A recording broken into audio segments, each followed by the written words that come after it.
figured a hunter or a farmer ranch or somebody would find them. And did they not check that area, or did the backpack came later? See, we're not sure. We're not sure because from what we can tell and from what you've just told me, that you could clearly see the backpack from the road. Of course, you know, people pass that road every day and they're probably not looking. But I wanted, you know, it seems to me like someone would have seen it with no vegetation in the area. So, that's what I think, but you know, you're not looking for anything, so you know, maybe that's why it seemed easy for me to look to see it, because since I already knew where it was at, you know. Right. You didn't take any photographs of it, did you? No, I think now that I told you that, now that I thought that I was telling you that, I said, man, I wish I'd have took a picture of that from the road right exactly where it was at. Yeah. You know, and see where I could have, where you would have, you could have probably seen it. And like I said, and I even showed the sheriff, I said, I was like, you can take my fingerprints, whatever you want to do. I said, I didn't pick it up. I said, we'll still be able to see that clearly. And then I said, and here is the shoes that I'm wearing. You're welcome to search my truck. I mean, that was because it's totally different than from where these slip-on, you know, shoes that are in my boots. You know, it's a whole different thing. I said, this is what I wear all the time. I said, I looked at dress boots, but I mean, I would be out here working in them. But I showed him, I said, that's the track you're going to find there. I said, the only thing I touched, I said, my fingerprints are on that blue, I think blue was a bluish fold or something like that. And I didn't touch anything out. And then he's like, that was the first evidence of any evidence that they had found since the case had begun, you know. And I don't know, I've never heard anything back from if they found somebody. I had heard they had found a lot of stuff on the computer, but I don't know if it's related to anything of that nature or not. See, and I don't know what they've actually found on the computer, but let me ask you this. You said when you saw the backpack.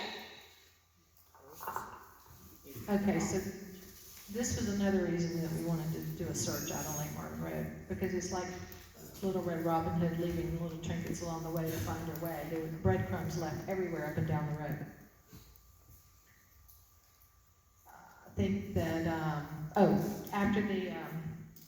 after the backpack was found, we were told that they did an extensive search of the area. I know that they did a helicopter flyover, and they had maybe 2 or 3 deputies out there, but they didn't do an actual organized search, grid search. Crime scene processing. Crime scene processing 101, we talked about that as far as when we have a missing person, you treat it as a crime. You treat it as a crime scene. It wasn't done from day one. It was processed as a suicide or a runaway. The residents up and down Lake Marvin Road, they confirmed with us they didn't see a whole lot of searching going on in the area, and that's another reason we wanted to do that we organized our search. Philip did talk about the justice of the peace that was not notified when the body was found. I think he was notified, a week and a half later? A week and a half after the body was found. And according to the justice of the peace, he was apologized to by law enforcement. He apologized. We're sorry. We just didn't call him.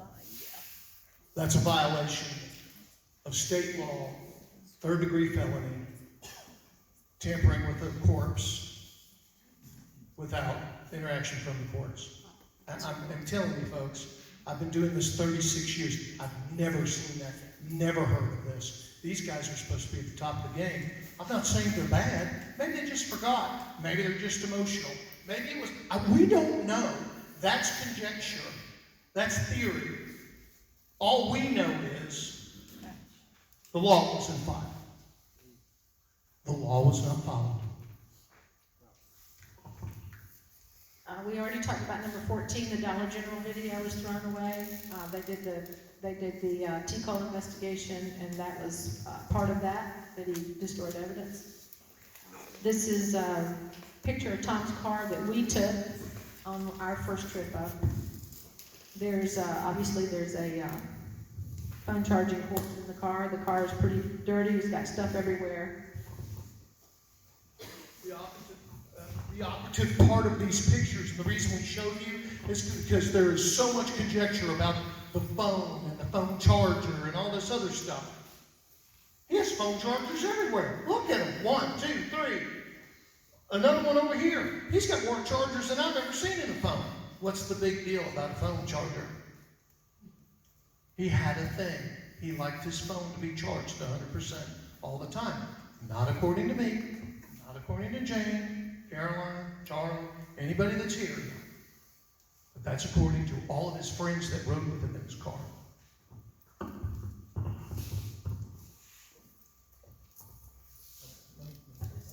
This is the legal part. Here is the legal statute for finding a body in the state of Texas. I don't want anybody in this room to walk out here and say, well, he made that up. That's not true. That's a lie. They're just liars. Here it is right here. Was it 49.07 in the criminal code? 4907. Look it up. Lays it out. Physician or law enforcement agent.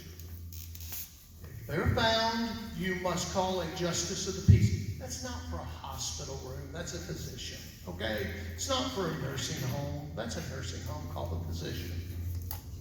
But out in the middle of the woods, that's a justice of the peace. We could have had a third set of eyes out there that could have looked for anomalies. That justice of the peace was furious. We're told. Not theory, fact. Why did that happen? We've asked and asked and asked and asked, and we can't get an answer. Happened. Gee, if someone dies at your house and you go in the backyard and you bury him, don't call the justice of the peace, the police. What's going to happen to you? You're going down to Huntsville. Why is the law different? Through this whole case, the law has been different. UIL rules violated. We're paying a guy to play football? I don't know. I don't care.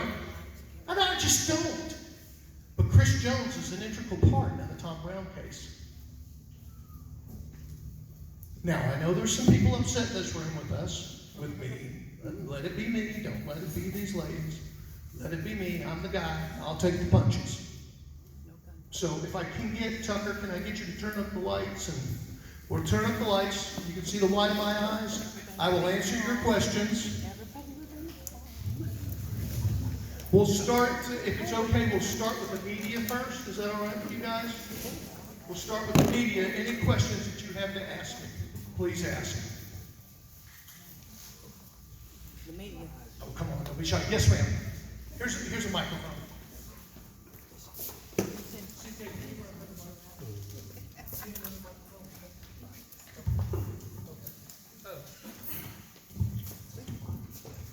Can y'all can't hear me? Oh. I know you guys do. I did not went long. Thank you. Can you turn me up? So I'm just a bit confused. You're on the record with Texas Monthly saying that Thomas was killed because of a possible prank involving a gun and being shot in the back of the head, and now you played the audio from Chris Jones, basically that he was held hostage by law enforcement. So what really happened to Thomas, or do we know? Great question. Let me tell it to you this way. Like I said, it's theory. We gave you a 2-hour-long presentation on the facts of the case. The theory is something happened out at the football field. Based upon the facts that we have, including Chris Jones, we didn't say he died out there. We said he was hurt out there. We know now, right here on the side of his face was crushed in. We didn't release that. We didn't tell anybody. We didn't want anybody to know. We know that we have an eye post with a pool of blood that was washed up. Now, some in law enforcement say, you did the test wrong. You didn't go, we didn't do it in the dark. Well, yes, we did. It was pitch black in there. I don't know. Did you see it? You were there watching. Your whole family. We had 10 people from her family watching us index that car. But what we got, it wasn't blood. Yeah, it was. That's the theory. Again, as I said, our belief is something happened to Tom while he was sitting in that car, based upon the pings, where his last ping came from, right? Something happened. And our belief is, based upon the physical evidence, he went like this. And the blood pooled. We got a 25 caliber shell casing. We got a guy that says he got his head beat in, and we got a skull that shows he got his head beat in. What actually happened? I don't know until I get that guy in the room. But my guess is I'm not going to be able to get that guy in the room until I find out who that guy is. Do we have suspects? Yes, we do. But what do we do now? I guess we just keep going. I guess if people get mad at us, they get mad at us. Oh well, we're not here to make people happy. We're here to find out what happened to a dead boy. If that makes you mad, you feel you want to stomp around this room or around the city and say how bad we are, we busted our butts to try to find out what's going on. So, to answer your question directly, we do not know. That was a theory. Now we know his head was smushed in. How bad? Was it bad enough to kill him? Maybe his head was smushed in first, and then they shot him in the back of the head because he was still alive. I don't know. We got to get some more forensics. Well, we're blocked. We're blocked from getting forensics now. We don't know, so we got to go out on our own. Does that answer your question? Yes, thank you. Okay, you're very welcome. One other question, Yes, ma'am. and I apologize, It's this is okay. difficult for me to ask, but in the Attorney General's report, you talked about the anomalies with Thomas's mom and his stepdad regarding the phone, but it also said in there that they failed the polygraph regarding moving his body. Can you please explain? I already did. Okay. They did not fail, according to what we've been told. They did not fail. One was undetermined, the father. The mother, she passed the first two questions. This is the third one with the father. What they told us, and what they're now saying, it's an anomaly. We just brought it up. It's an anomaly. Why would you come out and say that when you've told the PSP investigators, her, not me, her? Why would you do that? I don't know. They have to answer that. Why would they do a dump on the night before we're giving a presentation to the community? Ask yourself that question. They can't even spell my name right. I mean, that's serious. We did get that report really late last night, and we tried to read through as much as possible and absorb, and so we couldn't add, explanations or anything to their report. But in reading the report, I found it to be sort of like an investigational bias report.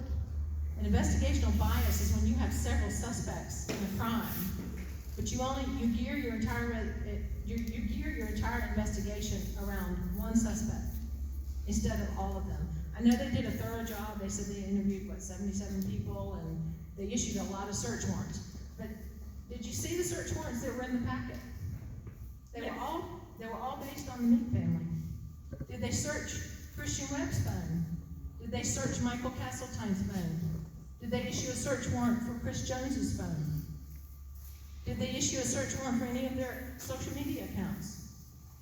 I call that investigational bias. They focused on one family to try and focus their investigation around the one family. Like when we had our meeting at the AG's office in Pampa. I think it was like 15 people there, the whole family, plus the two OAG investigators. Nathan was there, Brent was there, Jay Mosley was there, ADA, the DA, Kelly's sister, Penny, Chris, Tucker, Toby and his wife, Eva, Mary Alice, Kelly's pastor, and us two. And when I'm listening to this report from this AG investigator, I'm thinking, this doesn't make sense. I walked out of that meeting, and the first thing I said was, that's nothing but a ruse. I felt that meeting was to make Sheriff Lewis feel like he'd been completely exonerated in any wrongdoing in this investigation.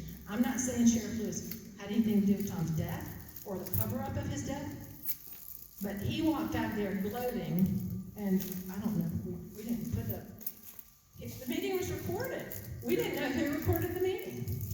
But they gave the recording over to Laurie with the record.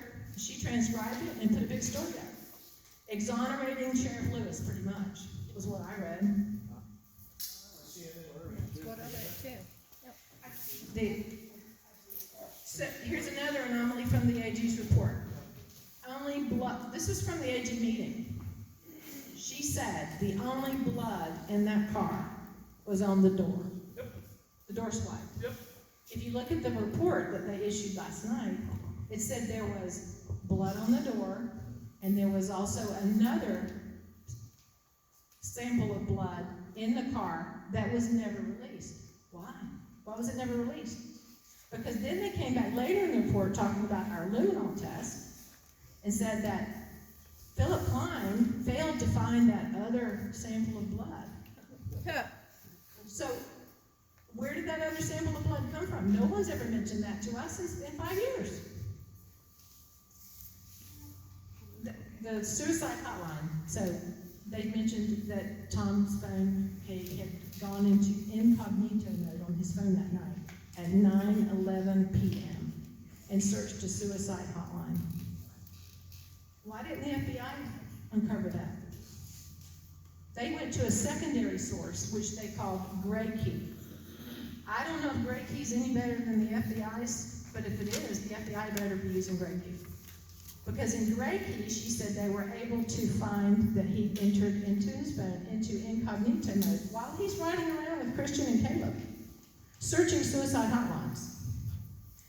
If someone's going to commit suicide, I don't know if there's any counselors in here, or therapists, or psychologists, or psychiatrists, but when you search suicide hotlines, most people that are going to commit suicide don't care if anybody sees that they're searching a suicide hotline. They don't care about going into incognito mode. So I didn't understand. It's like they're trying to focus the narrative that Tom committed suicide. Somebody covered it up. Someone kept that car out of town from midnight until 5:56 in the morning. Why did they bring the car there, right here? Because it's the most hidden place you can go in and hide a vehicle and still walk home. We believe it was one person, a kid. He parked here and walked home. If it was the family, they live on the other side of town. Why wouldn't they park it out by the football field? Why wouldn't they park it out on that side of town? Why did they bring it over here? And another question: if you're a seasoned criminal, and you just killed somebody, you're going to get out, close the door, and urinate? Yeah. I mean, really? It's a kid. Speaking of the urination, someone got out, urinated right next to the car. My first question was, did you take a sample of the soil? This is from the AG meeting, from the AG investigators. DNA is hard to get from urine anyway. They told us it would do no good to get a sample of the soil. So what's in the AG's report that was issued last night? They took a soil sample, and they couldn't do anything from it. So did they at the time of his disappearance, or did they not? Told us they did. What else is in the AG's report from last night? They talked about polygraph test. I don't recall if they talked about whether or not Sheriff Lewis failed his. Did they say? Yes. They did talk about it? Yes. Okay. And they talked about Penny failing hers. Did they talk about Pine Gregory's? No. Okay. In the AG's meeting, they said that he was polygraphed and, quote, there's no evidence he had anything to do with Tom's death. Wow. So why don't they talk about other people who were suspects? Why are they only talking about the Meek family? So those are some of the anomalies that I came up with. And so I don't know if they're going to play what Nathan said at the end of the meeting. Okay, we'll do. Okay. So is there any more media that wanted to ask any questions? You do?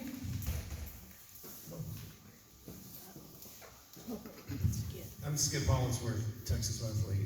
Phil, you and I had a lot of talks over the last year, off the record, about two boys, Tom filling up his car with gasoline and francs, headed home, seeing some cars up at the football field parking lot. There were two boys there. He drove up to see what they were doing. They accidentally started goofing around with it. One guy pulled a gun, accidentally shot him in the back of the head.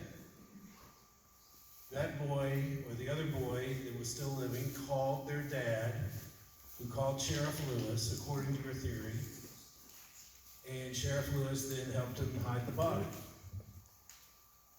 Have you backed off that theory completely now? And are you going with the Chris Jones theory? I will say this, in our opinion, Castletine is a person of interest. I'm going to say at this time that Chris Jones is a person of interest. Who's the other one?